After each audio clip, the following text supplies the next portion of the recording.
Magandang araw po, welcome po sa aking channel, Noob9 TV. Patalasasan po, meron po ba kayong mga properties na napapabayaan or non-performing assets? Plan nyo ibenta, pero wala kayong oras sa pagbenta nito. Kung ito'y pagkakatiwala nyo po sa amin, tawag lang po kayo sa aking numero, usap po tayo, gawin ko po ng video for free. Yes, libre po, wala po kayong babayaran. Tutulungan pa namin kayong mabenta ang inyong property. Kami na po bala sa marketing, sa boosting or paid ads. Even sa tripping, hindi na po kayo mapapagod sa pag-entertain ng mga buyers. Kami na po bala sa lahat. Tawag lang po kayo. Nandito po tayo ngayon sa isang exclusive subdivision dito sa Tagaytay, kung saan meron po tayong bagong video presentation. Isang residential property na 2-story house na may lot area na 240 square meters. May floor area po ito na 286 square meters. May 5 bedrooms, 4 full bathrooms. Ito po'y titulado, buhay po ang may-ari, kaya wala po kayo maging problema sa documentation o sa transfer ng title. Nakabakod na po buong property at meron pong steel gate. Halos hindi po ito natirhan ni owner, gawa ng madalas nasa Amerika po sila. Kaya kung ang interested buyer ay nasa Amerika, mas mapapabilis po ang inyong transaksyon gawa ng nandyan din po sila. Yan po yung garahe na naka-tile flooring at kakasya po ang isang SUV. Yan naman po yung main door at hanggang dito po ay naka-tile flooring. So maganda rin pong gawa ng hangout area dito o lanai. Yan po yung concrete fence at meron pong 1 meter setback paikot ng buong bahay. Yan po yung fasad. So ito po yung owner's built. Kaya hindi po tinipid ni owner ang construction materials. May pagbabago lang sa kanilang plano. Kaya ibebenta na lang po nila ito. So yan po yung pedestrian gate kung saan tayo dumaan kanina. At nandito na po tayo sa main door na naka-customize slatted wooden door. At welcome po dito sa bahay ni Ma'am at Sir kung saan ito po fully furnished at nandito na po tayo sa living area o salas. Ito po yung naka-high ceiling, may chandelier, then may furnishings at premium tiles po ang ginamit dito sa flooring. Meron din pong blinds lahat ng window glass. Lipat po tayo dito sa may dining area na meron pong dining set, then chandelier. Sa dulo po ay may sliding glass window with blinds, then meron pong access door. At mula po dito, matatanaw naman natin yung main door. So kung sakali pong galing dun sa garahe, pwede pong dumaan dito sa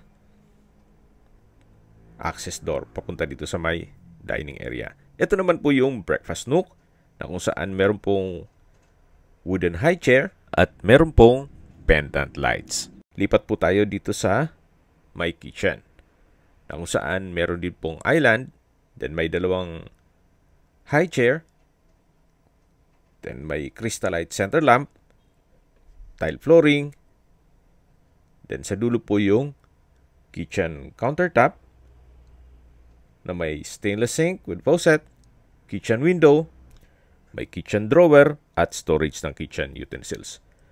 Meron din pong wall-mounted modular kitchen cabinet. Then meron din pong refrigerator. So yan po ulit yung island. Then dito naman po yung breakfast nook. At matatanaw naman natin yung first bedroom sa dulo. At mamaya po ikutan natin yan. Lipat po muna tayo dito sa may dirty kitchen. Actually, kung malaking pamilya kayo, pwede rin po itong gawing another bedroom. Napakalaki na po ng spasyo nito. Then sa dulo ay may stock room. Dito naman po yung kitchen countertop. May modular kitchen cabinet, stainless sink with faucet, at malaking kitchen window na may blinds. Meron din pong kitchen drawer. Ito naman po yung access door na may aluminum screen door na papunta naman dito sa setback.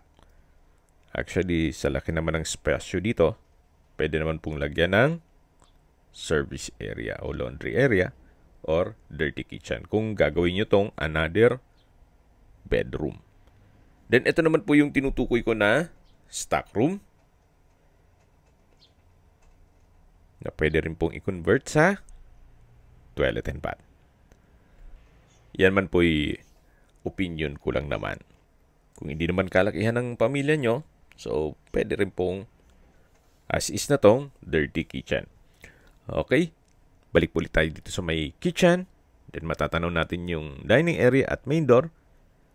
At dito naman po yung common toilet and bath. May hand wash basin, vanity mirror, tile bathroom wall, water closet with bidet. Then meron pong hot shower set, overhead shower at bathroom window. Dito naman po yung another room na kung saan may mga kagamitan. Kapag tripping, check po natin yan. Pwede pong gawing maid's room. At kung meron man po kayong BWD or senior citizen sa pamilya, itong kwarto na to ang para sa kanila. Pero kung gusto naman nila na mas malaking kwarto sa taas, hindi na po issue yung hagdan ngayon. Gawa ng meron na pong home elevator. Na kung saan mga nasa 300 to 500,000 po ang presyo. Depende sa design. Tawag lang po kayo sa akin at discuss ko sa inyo. Okay, dito na po tayo sa may hagdan. Matatanaw yung living area. Ito pong hagdan ay naka wooden staircase, stainless handrail at railing. Then meron pong staircase window na nag-serves as natural sunlight. Mapapansin niyo po kahit po dito sa staircase wall ay pulidong-pulido po ang pagkapalitada. Samahan niyo po ako, akyat po tayo. At nandito na po tayo sa second floor. Ito po yung family area. Meron pong ceiling fan, high ceiling din po. Naka-tile flooring, malaki ang espasyo, may furnishings. At mula po dito sa family area, ito naman po yung master bedroom. Napakalaki po ng espasyo, may mga sliding glass window, may split type aircon, may bed frame and mattress, may couch, then crystalite center lamp. Premium tiles din ang ginamit dito sa flooring. At dito naman po yung access door papunta sa terrace. Pero bago tayo pumasok dyan, ito na po muna yung walk-in closet na kung saan from floor to ceiling po yan. Then dito naman po yung toilet and bath. Meron pong bathroom countertop, hand wash basin, vanity mirror, tile bathroom wall, may water closet with bidet, overhead shower, hot shower set, at bathroom window. At ito po ulit yung walk-in closet. At dito po yung tinutukoy ko na access door na papunta naman dito sa balkonahe na may rattan set, naka-tile flooring, at napakalaki po ng espasyo naman ito. So balik po ulit tayo dito sa kwarto na kung saan napakalaki po ng espasyo nito. So ito po yung master bedroom. At lalabas na po tayo, matatanaw natin yung dalawang kwarto. Ito po ulit yung family room at ito po yung second bedroom dito sa taas na kung saan malaki din ang espasyo. Meron pong split type aircon, may glass windows with blinds, tile flooring, wardrobe, bed frame and mattress, at crystalite center lamp. Then meron din po itong sariling toilet and bath na kompleto din po. Kaya nitong hand wash basin, vanity mirror, stainless towel holder, water closet with bidet, tile bathroom wall, overhead shower with hot shower set, at bathroom window. Labas po tayo. Yan po ulit yung family area. Then sa dulo yung master bedroom. Yan po yung hagdan. Meron pong chandelier. At dito naman po yung third bedroom. Dito sa second floor. Kompleto din po. May bed frame and mattress. Split type aircon. Sliding glass windows with blinds. May rocking chair. Pulido ang pagkapintura ng ceiling at wall. May wardrobe. At may sariling toilet and bath. Meron pong hand wash basin, vanity mirror, water closet with bidet, tile bathroom wall, hot shower set, overhead shower, at bathroom window. So, labas po ulit tayo. Dito naman po yung linen room or stock room na meron pong wooden shelf. So, yan po ulit yung family room. Tunghayin nyo po ulit. At bababa na po tayo. Ito po yung hagdan o stairs na may customized staircase window. Malaking bagay po yan, yung natural sunlight. Hindi na kayo gagastos ng kuryente. At mula po dito sa hagdan, yan po yung living area, yung main door, at dito na po yung dining area na meron pong 4-seater dining set. So, wala na rin po kayong bibilhing mga furnishings. Gawa ng kompleto na rin po yan. Then yan po yung breakfast nook na may wooden high chair. At gaya po ng nasabi ko sa inyo, ito po'y hindi naman gaanong natirhan ni owner. Gawa ng madalas nasa Amerika po sila. Kaya po napakalinis itong property. Gawa ng meron po silang maintenance dito. So, labas po ulit tayo dito sa main door.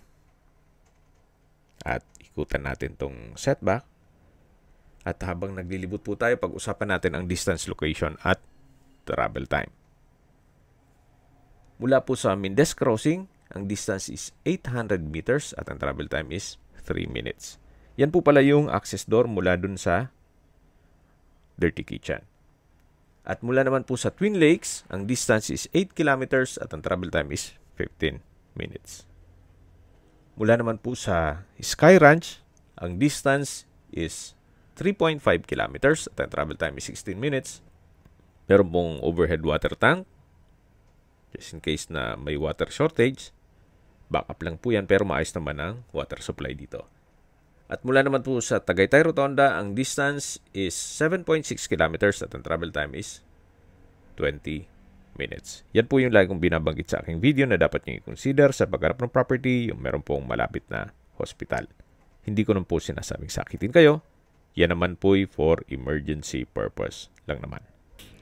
At mula naman po sa Calax Aguinaldo exit, ang distance is 22.9 kilometers at ang travel time is 45 minutes. Ang Calax po ay connecting South Luzon Expressway Skyway all the way to North Luzon Expressway at ibang parte ng Metro Manila. At mula naman po sa Manila Ose Airport, ang distance is 63.4 kilometers at ang travel time is 1 hour and 30 minutes. Okay, recap lang. Ito pong property ay nasa isang exclusive subdivision dito sa Tagaytay na kung saan kompleto po ang amenities gaya ng clubhouse, basketball court, parking playgrounds, swimming pool at marami pong iba. Meron din pong 24-hour security kaya safe na safe po kayo dito. May lot area po ito na 240 square meters at may floor area na 286 square meters. May 5 bedrooms, full bathrooms, then fully furnished. Ito po'y titulado, buhay po ang may-ari, kaya wala po kayong maging problema sa documentation o sa transfer ng title. At updated po ang pamilyar.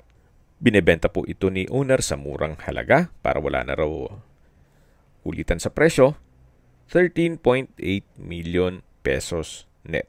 At slightly negotiable po. Hindi niya na po tinaasan pa ang presyo para mabenta kaagad. at may pagbabago na sa kanilang plano, kaya i-let go na lang itong dream house nila. Kung may mga katanungan po kayo, tawag lang po kayo sa aking numero. At sa mga kababayan naman natin nasa ibang bansa, meron po akong WhatsApp, Viber, at Telegram. Same number lang po, 0917-316-3399. Sa mga nagtatanong naman po ng aming Facebook, meron po aming Facebook page na Nov9TV at Facebook Real Video. Meron din pong TikTok at Instagram. May ibang YouTube channel po kami, the Nov9TV channel, Nov9TV Listings, Nov9TV On The Spot, Nov9TV Updates, at Nov9TV House Rental. Sana po naibigyan nyo ang video presentation. Paki-like and subscribe na lang po sa aking channel para ma-update din po kayo sa aking future listings. Kung sakali po hanap nyo yung mas malaking sukat ng lupa, meron din po kami ibang listings na pwede nyong pagpilian. Huwag po kayong mag-atubiling tumawag sa amin. Then, let us know your budget para malaman namin kung anong property pwede naming ilog sa inyo. Sa lahat pong viewers, subscriber at nagtiwala po sa amin, salamat po sa suporta. Ingat po kayo lagi at yung pamilya. Maraming salamat po.